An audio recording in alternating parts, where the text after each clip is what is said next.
going on. Thank you so much. Pay like $1 million. Shout out TMZ, you up? Let me check out that rig. TMZ stands for the Mayweather Zone. How'd you find me, bro? I got my disguise on. I love my TMZ family. Welcome to TMZ Sports. I'm Mike Babcock with my banged up buddy, Mojo Ohtani's nursing an injured shoulder. Voice is strained, but we're going to get through today, Mojo. We're going to start with a guy who might also be a little bit banged up. NBA star DeMar Derozan. You know, obviously his Kings team no longer playing basketball, missed the NBA playoffs. From LA, thought he'd go get a bite to eat, Mojo, at a sushi restaurant in Calabasas. Well, he got some food and he also got himself in a heated altercation with another man, Mojo. The entire thing caught on video. Watch this. I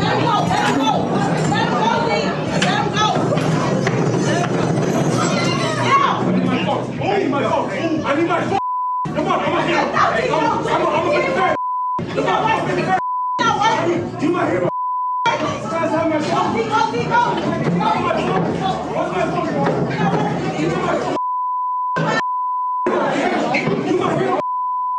Well, there it was, Mojo. Obviously, this was more than just a verbal altercation. This thing got physical right there in the middle of the restaurant as other people who were obviously just there to have a bite to eat. The fight breaks out. Everyone's looking.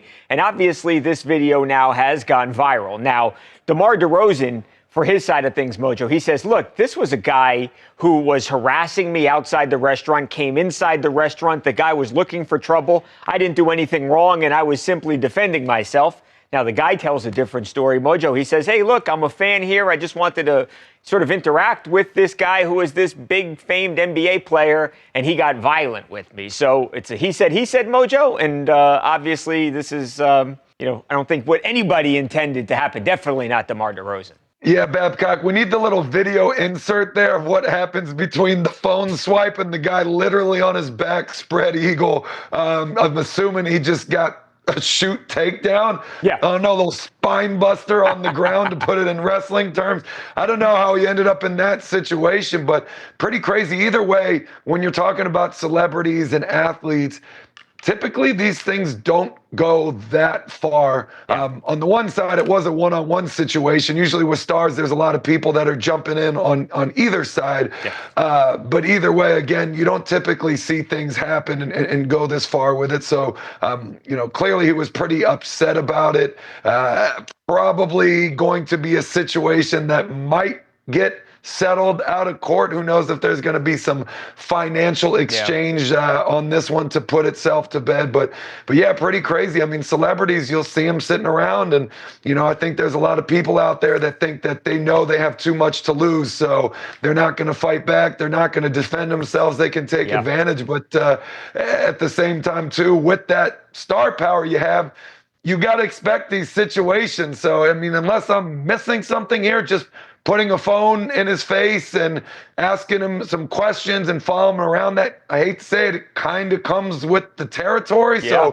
So, again, I would love to see what happened between these two clips. There's got to be something missing, or else I think maybe DeMar went too far. Yeah, Mojo, and obviously, the way we've shown the video here is the way we got it. It is not the full story, clearly, because it does jump from one section where it looked like there was no altercation to when the guy is then on the ground. To your point, Mojo, about the lawsuit and whether or not that could come down the road, we don't know that yet, but I will say, to your point, Mojo, the guy did take himself did get transported in an ambulance to the hospital. Obviously, it seems to support the fact that he is saying that he was injured in the altercation. You would think that he might have people with him that could step in if something like this happened, but nonetheless, Friday night, 10:30 p.m., DeMar Derozan in a fight in a sushi restaurant in Los Angeles.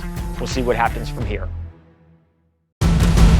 All right, Mojo, moving on to Colin Kaepernick and whether or not the former San Francisco 49ers quarterback still wants to play football, Mojo. I mean, the reality is that Colin Kaepernick has not played a snap in the NFL since the 2016 season. It was technically early January of 2017 when he last played a football game, a professional football game, Mojo. Now, we've heard over the years that Colin has still wanted to play football, but for whatever reason, he has not been signed by a team. But now it's been 8 years, Mojo. So does he still want to play? That's the question. Well, we recently ran into Colin's longtime partner, Nessa, of course, the famous radio and TV host in New York City, and that's the exact question we asked her, Mojo. Take a look. Is Cap still training? How is he? All day, every day, baby. All day, every day. I love that. So Nothing's changed. Is he still wanting to play? Can I get a photo? Of course he is. It's all up to the teams if they'll let him. There it is, Mojo. Of course, and it's all up to the teams that don't let him. Now, obviously, this is a polarizing situation. A lot of people feel like Colin has made his own bed. A lot of people feel like the NFL has blackballed him straight up, that they do not want him to play football and have not signed him because of that.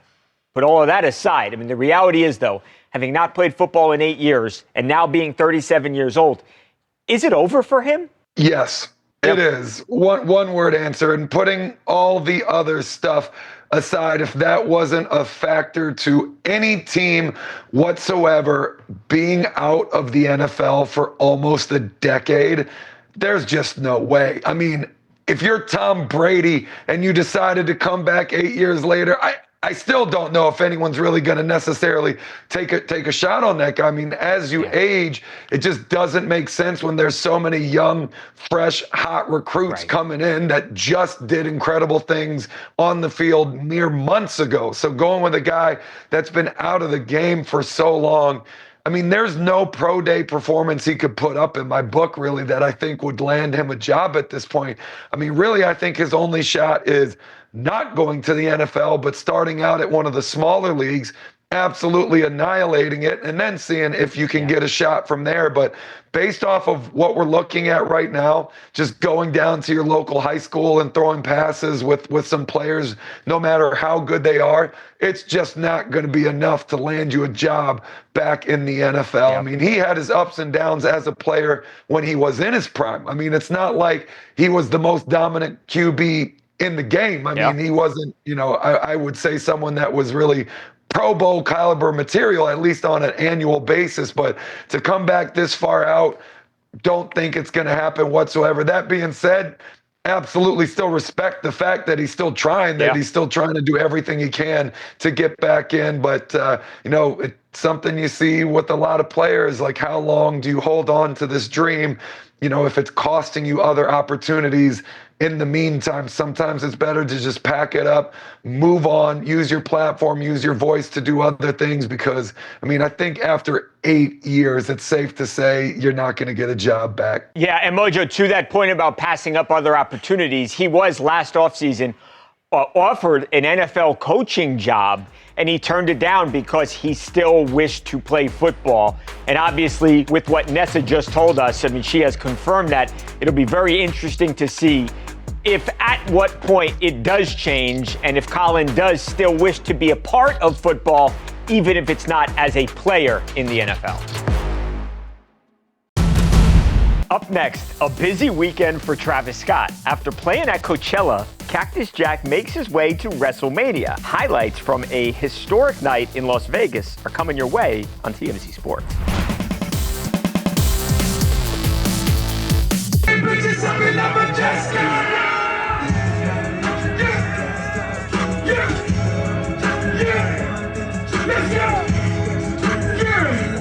Welcome back to TMZ Sports. Mike and Mojo. Mojo, there he was. Tom Brady dancing as Travis Scott performs weekend 2 at Coachella. Tom having a blast. You want to know who also had a blast this weekend was the man himself, Cactus Jack, because not only did he have Tom Brady dancing and having a great time to his music, but Mojo, then he hops on the PJ and he takes the short flight to Wrestlemania, Mojo. Wrestlemania 41, which went down in Las Vegas over the weekend. Now, night 2, main event, Mojo. John Cena versus Cody Rhodes. And Travis Scott, he wasn't only a spectator here, he got involved, and he played a huge role in the main event and history being made by John Cena. Take a look. Travis is actually going to walk in the ring on Cody Rhodes. Knock his teeth out, Cody. You got to be kidding me.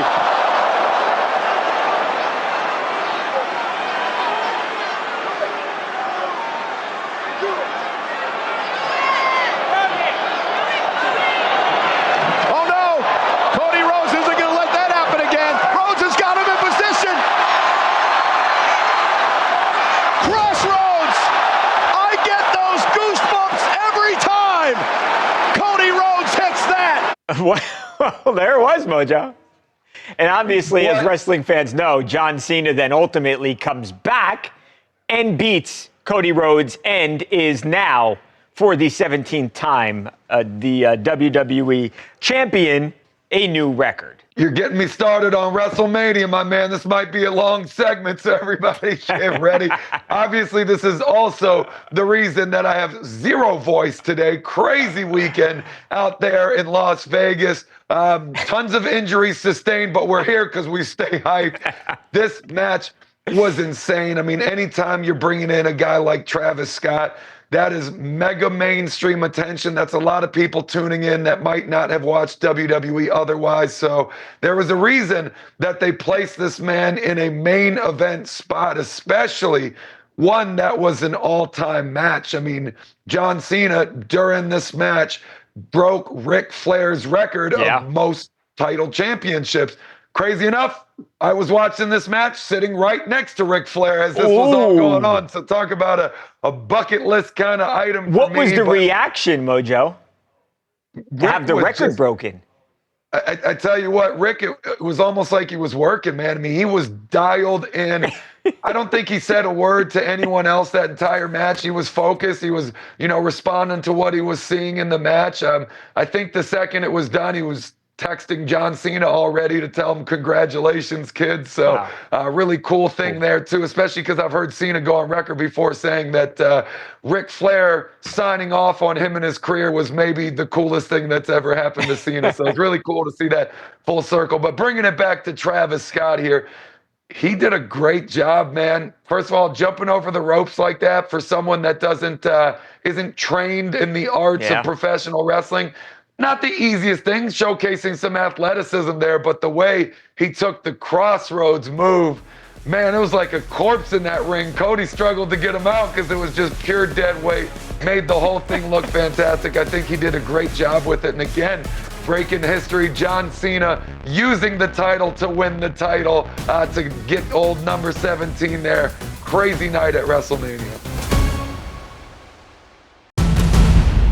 After reporting his car stolen, some good news for Eagles wideout A.J. Brown. The reigning Super Bowl champ tells the alleged thief it's time to deal with the consequences when TMZ Sports returns right after this.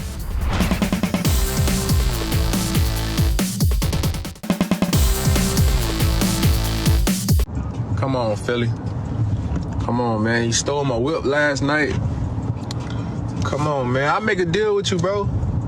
To whoever you are, which I'm gonna find out soon. I'll make a deal with you, bro. Just bring the whip back, bro.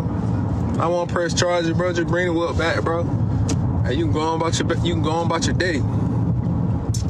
But if I find you, come on, bro. It's gonna be what it's gonna be. And I'm gonna come in there in the interrogation room. I might see about you, my boy. Like, I'm on that. But just bring the whip back, bro. You smooth with it, though. You pulled up at 342. You got up out of there at 345. You fast on your feet. Real fast. I'm going to show you how fast I am on my feet. Yeah. Real talk. Like, this finna get done today. Like, bro, so you might as well pull back up, bro. Drop that off, bro. We know where you at right now. Right now. Like, pull back up, bro. Well, Mojo, there was A.J. Brown. Of course, the star wide receiver for the Philadelphia Eagles, the Super Bowl champion Philadelphia Eagles, Mojo, who not even their superstar player gets a break in Philadelphia. As AJ explained there, his car was stolen last night, early this morning, really, in Philadelphia. Now, AJ Brown has provided us with a positive update here, Mojo, about the car. This was recently, this was just a little bit before we started taping this show, Mojo. Great update from AJ. Take a look. I'm out here grinding for the Philadelphia Eagles, and I got to look for my car. Come on, man. Nah, but look, we already got the whip. See, I told you to just turn the car back in. Just turn it in now, and now you got to deal with the consequences, man.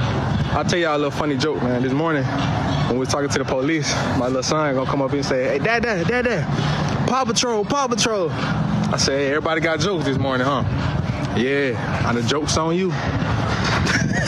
Mojo, so they found the car actually in New Jersey, in Camden, New Jersey, which is only a couple of miles away from Philadelphia. So crossed over state lines, the car was found there, and now A.J. Brown has got his car back. Now, he would have been okay. He's got like a near $100 million contract. But bottom line, he's returned with his car, and A.J. Brown is now once again happy with the Philadelphia people. Yeah, man. I mean, focusing on the first video and less what happened after the fact, that was a smooth promo that he cut right there, Babcock. I mean, my goodness, I don't know if he thought it out beforehand, what he was saying, or if he just, got in his feels and just delivered that thing in one take. But yeah, I don't know. I thought that was incredibly well thought out. Just his tone and his delivery made me believe that if it was me that stole his car, spoiler alert, it wasn't. But if it was me that stole his car. Where were you last night, Mojo? Yeah, I promise it wasn't me. I got an alibi. But if I had stolen his car, I could have brought it back and totally walked away from the situation. Yeah. I mean, he did threaten without threatening too much. Yeah. I'm not an attorney, Babcock. I'm not a police officer, but I feel like he didn't say anything that crossed any lines, but he was making it very clear. If we find you the wrong way, it's not going to be pretty. He didn't say he's going to attack this man physically. All he was alluding to was that, we're going to arrest you and prosecute, and going to be a worse situation. But threatening, but also reassuring. I mean, that was incredibly well done. It made me want to join the effort to find this guy. For the other dude's sake. I mean, that's how great of a job he did with it. But good news, he got his car back. Not surprised. The police these days, I feel like, are doing an incredible job with all these break-ins and thefts with top-notch pro athletes. Like, they are running down almost every single one of these dudes at some point. So not a good time to steal or break in these days. So thieves, take note. Coming up, some more good news for Shohei Ohtani. Major League Baseball's unicorn now a first-time father. Details on the latest girl dad when TMZ Sports returns right after this.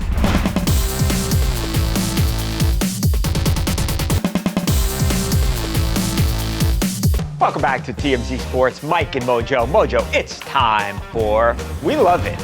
And this is a big one here. Shohei Ohtani, of course, missed some time because his wife, Mimiko Ohtani, was about to give birth, Mojo. And great news, that happened on Saturday.